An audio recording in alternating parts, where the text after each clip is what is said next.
యావత్తు శుద్ధీకరించబడాలని ఆశపడుతున్నా, సంపూర్ణంగా శుద్ధీకరించబడాలని ఆశపడుతున్నా, పరిపూర్ణంగా శుద్ధీకరించబడాలని ఆశపడుతున్నా అన్నవారు ఉన్నారా? అయితే నువ్వు ప్రార్థన చేస్తే నా ప్రభు నిన్ను సంపూర్ణంగా శుద్ధీకరిస్తాడు.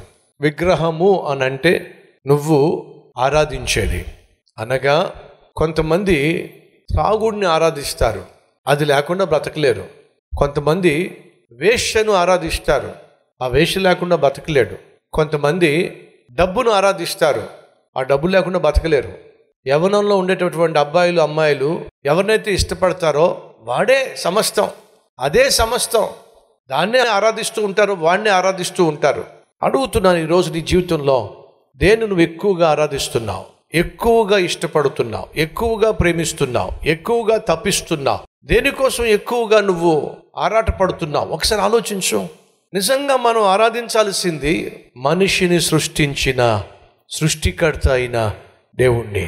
ఈ సృష్టి యావత్తును సృష్టించిన దేవుడు ఉన్నాడు, ఆయనను మనము ఆరాధించాలి, అది దేవుడు కోరుతున్నాడు.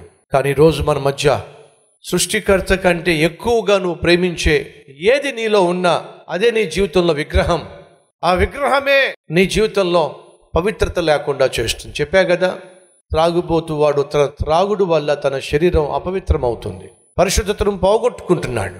వ్యభిచారం చేసేవాడు తన శరీరాన్ని పాడు చేసుకుంటున్నాడు, పవిత్రతను పోగొట్టుకుంటున్నాడు. ఫ్రెండ్షిప్ అని చెప్పి, లవర్ అని చెప్పి, ప్రేమ అని చెప్పి అబ్బాయితో అమ్మాయితో చట్టాపట్టా వేసుకుంటూ రహస్య ప్రదేశాలను కనుగొని విచ్చలవిడిగా జీవించే వాళ్ళు ఏం చేస్తున్నారు? తమ శరీరాన్ని పాడు చేసుకుంటున్నారు, అపవిత్రపరుచుకుంటున్నారు. డబ్బు డబ్బు డబ్బు అని చెప్పి డబ్బు కోసం గబ్బు పనులు చేసేవాళ్ళు ఏం చేస్తున్నారు? దాన్నే ఒక విగ్రహంగా భావిస్తున్నారు. కాబట్టి దేవుడు అంటున్నాడు, దేన్నైతే నువ్వు ఎక్కువగా ఇష్టపడి ఎక్కువగా ప్రేమించి నీ శరీరంలో ఉన్న పవిత్రతను పాడు చేసుకున్నావో దానిని నేను బాగు చేస్తాను. నా ప్రభు మనలో ఉన్న అపవిత్రత అంతా తీసేయడానికి చాలినవాడో